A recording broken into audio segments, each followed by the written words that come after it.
Hi, I'm Dominic with Nerds of Color, and I'm here with Natasha Ofili, and Gabe is going to help us with interpreting today.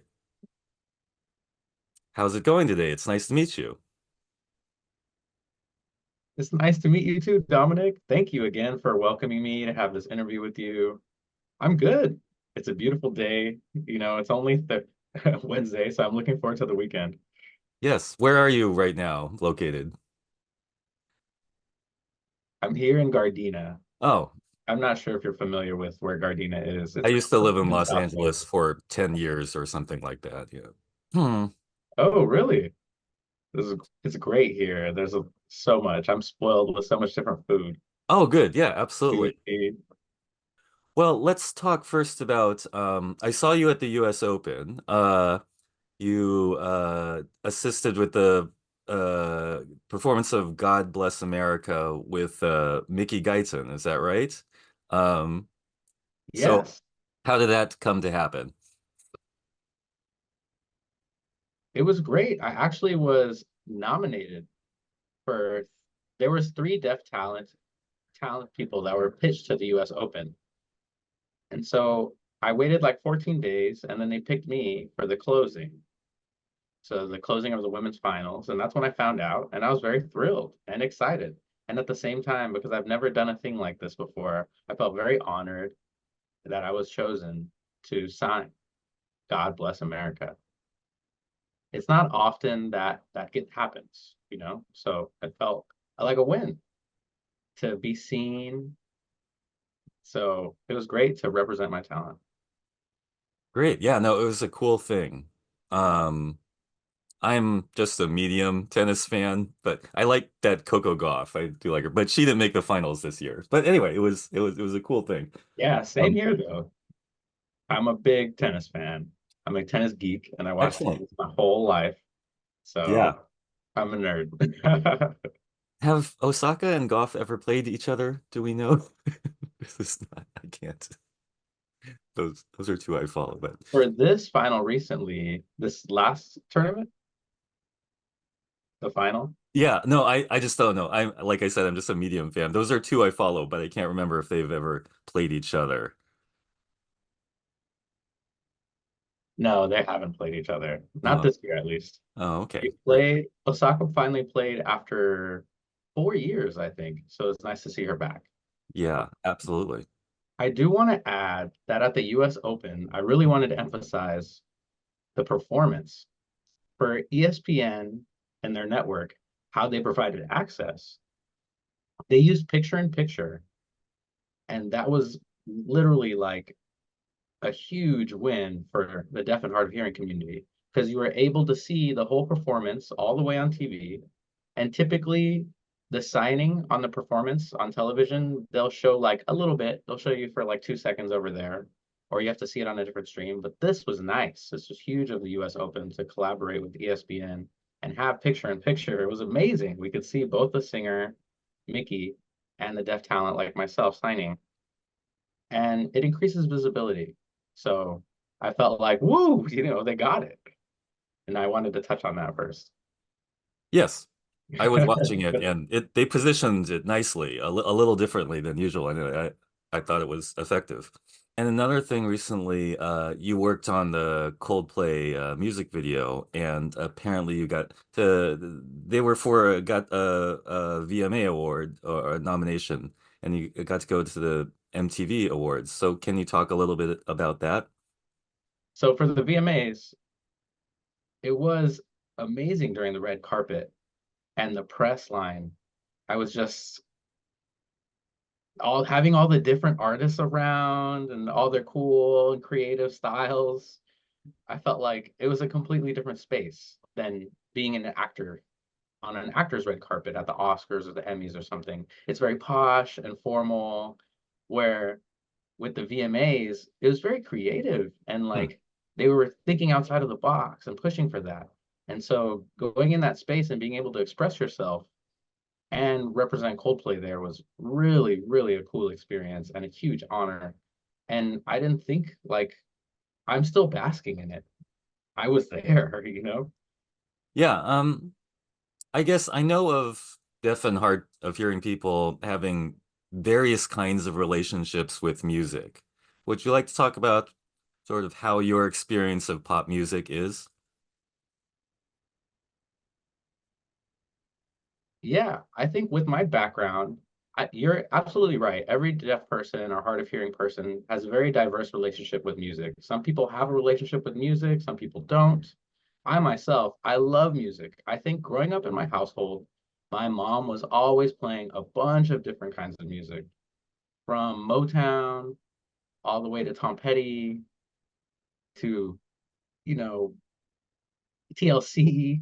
There's so many different artists that I was exposed to, and I was exposed to different types of music. And I didn't really have access to TV because, back then there was no closed captions.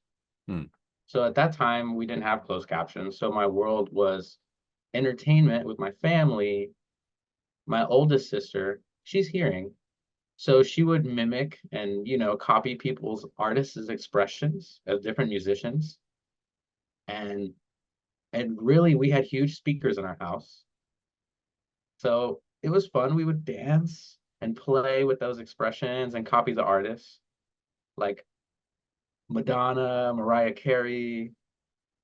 So, and then as I became older, I have my own special relationship with music.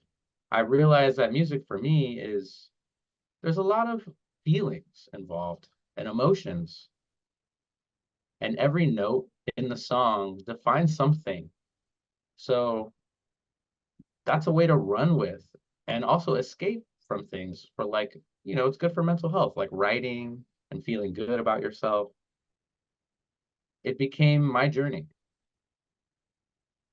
When I was working, I would have music going and I'd be thinking about thoughts, thinking about the world. So that's my relationship with music. As far as the Coldplay video, was it in the original concept that there would be a lot of signing or that kind of imagery, or can you talk about just the concept of the video? Yeah, so how the concept happened, I mean, we just hit upon it. We were having brunch. I was having brunch with Chris, the singer, and I saw a performance at the music center. They have a dance company called Alvin Avery, and they have ballet dancers, black ballet dancers, and I've never seen black ballet dancers. So I was so mesmerized with their performance. There was no words, there were no lyrics to the word music. They were just moving with the lights. And that's when I came up with the concept right away. I was so excited. I went home and I created a 6-page concept deck, like a pitch deck. And I was like, oh, and I called it The Girl Who Sees Music. So I showed this concept to Chris, and he was like, oh, this is a cool concept. And his eyes, got huge. And he was like, okay, well, what do you plan to do with this? And I said, I'm not sure yet. So he said, maybe we can make a music video. And I was like, sure, why not? I'll take it. And then the next thing I knew, we were making this happen. So there was no really concept with the music video at first. It was just a story. It just happened so organically and quickly. So I created that storyboard and I hired a deaf artist and I made like a 22-page storyboard with shots and everything of my concept. And I worked with the director and explained what I wanted visually. And he had his own beautiful concept as well. So when I got to Greece and Romania, especially Romania, for the last part of filming, Chris said, you're the star of this music video. And I was like, okay, what does that mean? Does that mean, will you signing the whole way? And that's what Chris said. And then I was like, yes, this is the artist of expressing the story through ASL. And how can we relate as humans and the whole world? And the result of that is everyone is able to resonate with the music video at the same time. and understand what they're saying, even though we don't know what they're saying. So, so that's how it happened. And it happened so quickly, literally. It was a short period of time to prepare, and then we were moving. So, yeah. Yeah, it's really a good one. Um, so for our outlets, a lot of folks will be familiar with Hailey from the two Spider-Man games, the Insomniac video games. And you were Hailey in both games, right? And I don't have that wrong. Yes. Okay. And so I'm Yeah. speaking Hailey of, Cooper. yes, so I'm That's her speaking name of sign. Yeah. the, For Spider-Man. For her spray paint. So that's her name sign. yeah, okay, great. Um, so there's the Miles Morales game, which came out in uh what was it? Winter 2020. Is that right? Yeah, it Yeah. was released 2021, I think. Okay, But and then yeah, the sequel right. Spider-Man 2 came out, I believe, just last year. And Yes, last year. okay, so October 2023. yeah, so Haley is on the Miles Morales side of the story. Can you talk a little bit about uh getting that role and what the experience was like? Yeah. I've always loved telling this story because when I auditioned, it was on tape, but they didn't say what it was for. They just said a video game. That's it. So I didn't know if it was Spider-Man. I didn't know Insomniac, anything. So when I got the role, there was no callback. I just got it booked and based on my tape. So I was like, wow. And then when I found out it was Marvel, I mean Sony and a Spider-Man game, I was like, what? Oh, I couldn't believe it. And the girl's name was Hailey. So my first process was a body scan. So they had to copy my whole body, and it was really weird going in this tube, and they took pictures of you every angle. Like it was over 1,000 cameras in that tube just taking pictures of you. And they copied my face and my body. And then working on set, when we got the script, it was a small role for the first game. It was very cute. So I thought it would be a 1 day of work. And we'd be done. But on the day of work in boot camp, working with the Miles Morales characters, the director saw the chemistry between both of us. And we were like, oh, this is something we can explore. So we did some improv that wasn't part of the script. And the story became bigger. So I was like, great. And then that was it. So we did some improv with the scarf, the scene in the park, and we laughed during the spray painting. We just added on to the story. And then once the game was released, Hailey went viral. And so I got messages sent to me. What's going on here? I didn't realize that people loved Hailey so much. And I was like, what is it about her? I don't understand. But I'm so very happy and full of joy that everyone accepted her.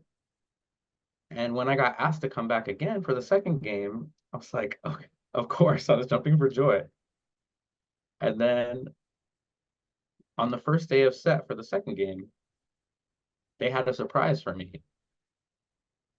So the whole crew was sitting there and they had a presentation. And I was like, okay, they were explaining about the game. The second game is this and the missions and what Hailey's going to do. And then they announced you'll be playable. You'll be the Hmm. first playable character. So that's when I found out at the moment, my first day on set. I was like, wow, I'm going to be playable. So everyone was cheering. And it was just, I didn't know how to process it. Yeah, Yeah. no. Oh, cool. It's great. Yeah. So I just have to set this up for people who haven't played the video game. So in Spider-Man 2, you can play as either Miles Morales or Peter Parker a lot. And there's a side mission called Graffiti Trouble, which focuses on Hailey. And it's a very special one in the video game realm, um, because you do get to play as her, and so it's a unique experience for the player, certainly. I was wondering, like, for those of us interested in the video game industry, can you talk a little bit more about, we think of voice actors and we think of mocap, and to some extent we think of mocap on the face. Can you just describe sort of a typical on-set, process just a little bit? I'm just curious. Yeah, I mean, in the mocap studio, it's so interesting, the process. As an actor working on set, you have live actions, you have actual things and props that you're using. Where in mocap, it's empty. It's just a canvas. So you have monitors and you can kind of see the location you're in. It's New York. It's a park. But the physical realm that we're messing with, you have to be creative and you have to be imaginative. Imagine the bridge, walking the bridge, and all the performance. And you also have to feed each other with your partner or your co-actor to make sure we're giving a successful story and an authentic story. So for me, I loved that challenge because it's like, oh, okay, I have to really think about it and imagine and have to show my facial expressions and all of that stuff. So I loved that process. It really pushed me to really put down my emotions. And also at the same time, it didn't feel proper. It didn't feel like organic. I'm able to Mhm. stop and talk with the director at any time, and it was okay. We could start again until we found the right feeling and pacing. So now with the voiceovers for the first game, originally when they hired me, they hired a person to voice for Hailey, but they decided to use me. Hmm. So that was like, wow, me for a voice because they wanted it to be authentic because it was weird having a hearing person voicing for a deaf character. So that process in itself was also interesting because, for the ADR sessions, I had a voice coach with me. And, normally I have no microphone, but they had a monitor for me so I Mhm. could see where I could start talking. And they set it up to make sure I could do my job properly. And that was really a cool experience for both the first and second games.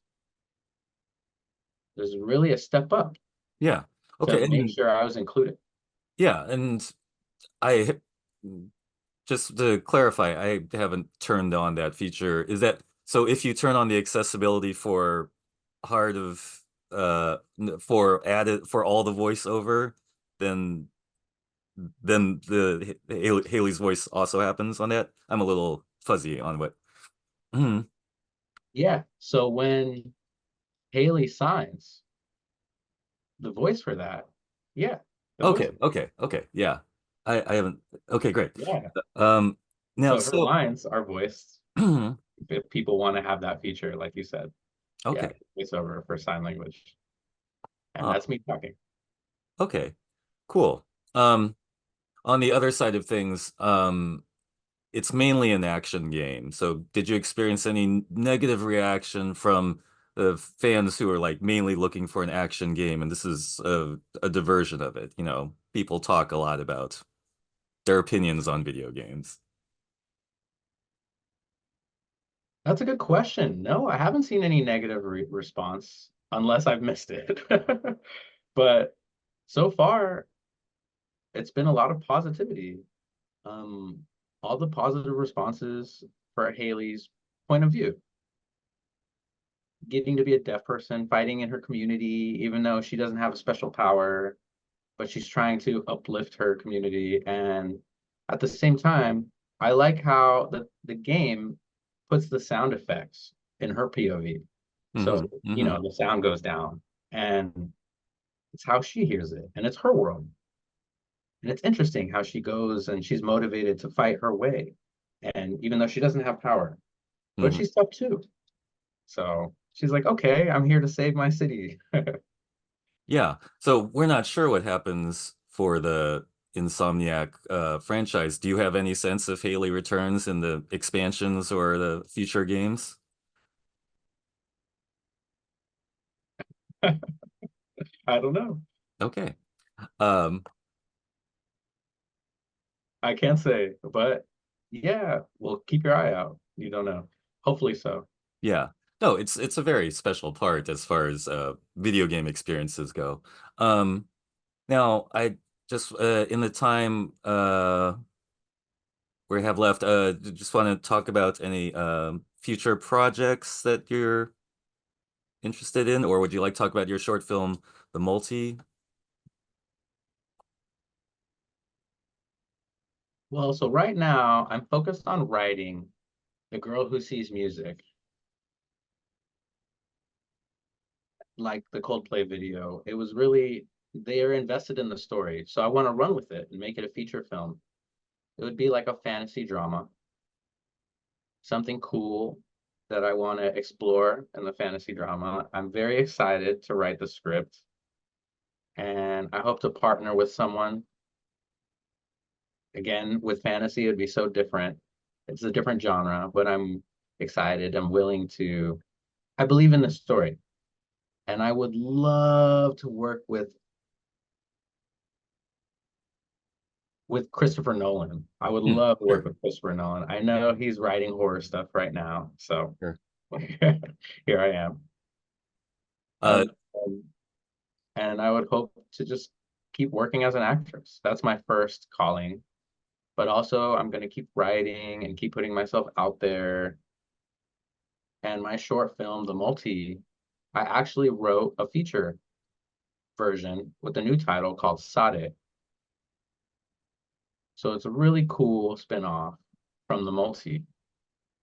And that's my goal is to get these made. So that's a very exciting project. And I'm really pushing for that. And I know as a deaf writer, actor, filmmaker, people are afraid. And however, with my background and experience, I hope people can trust that we can make a beautiful story. So, yeah. did you happen to watch the Marvel show Echo? Do you know what I'm talking about? Oh, I have not gotten a chance to watch it, but I saw some clips, but no, I haven't had a chance. I've been so busy. I haven't watched any TV this year. Okay. So, Yeah. No, I just yes, bad on no, me. But have you seen it? there are a lot of shows, but uh, I I happened to do the interview with the cast and creatives on that one, including Alakwa Cox, who is the star and also a signing person. So when you talk about other filmmakers who have already kind of done this kind of thing, I mentioned that. Yeah. I've seen Echo. It seems like it's a very successful show, and it seems like it got picked up for a second season. Oh, So I'm not that's sure, amazing. but it's really a good one. Yeah. Oh, okay. So therefore, it can be done. You know what I mean? Hmm. I think the story is the most important thing. How how can it just be a story that everyone can talk about? It doesn't, it's doesn't have to be inspiration porn. Yeah. I get you. As we wrap up, would you just tell us a little bit about how you came to be an actor, an artistic person? Was it from young time, or just tell us a little bit about that? Yeah. My mom says I've always been a creative person since I was little, since I was 2 years old. My mom would say I'd like to dress myself in really weird clothing. I was off, and she would let me be. And I think that was so significant. And I'm grateful that my mom let me be who I was, wearing weird creative clothing or drawing and forming my own personality as an artist. I didn't realize that I wanted to become an actor or writer till later in life. I did start writing when I was 10. Hmm. I was journaling, and I would have different journals in different categories. And Oh, then I got into the fashion world. So I worked in the fashion industry for almost 10 years. I started as an assistant designer, and then I worked my way up to a designer. And I and sorry, think where is this? Just around? Is it around Los Angeles or New York, or where is it? Uh, here in LA, okay, yeah, okay, I yeah, went to FITM. great, yeah. Yeah, I graduated from FITM. And so that was my first taste of fashion. And I worked at BCBG as a product developer. And then I moved and worked into another company in children's clothing called Every of California, Hmm. where I designed many different licenses, like for Disney, Hello Kitty, um, independent private labels. So that was my world. I was behind the scenes and very shy and getting my work done. Great. And I was good at it. Thank you. I mean, for the interview, and I hope people out there will be open-minded and open-hearted and be creative just like myself and just continue to work together and collaborate and shine. Okay, cool. Well, then I'm going to sign off. Thanks very much. Have an excellent day. Good luck with everything. Thank you. Thank you. Okay, Thanks, baby. great. I'll see you next time. In the lectures, fanboys, professional artists, and professors. Maybe a nerd who's just like you, talking about the things that you like too. So I invite you to the NOC. In full color, you see me. The hard knock life, comics, movies, and TV. Yeah, pop culture with a different perspective. Watch it on your screen, hit play, so check this.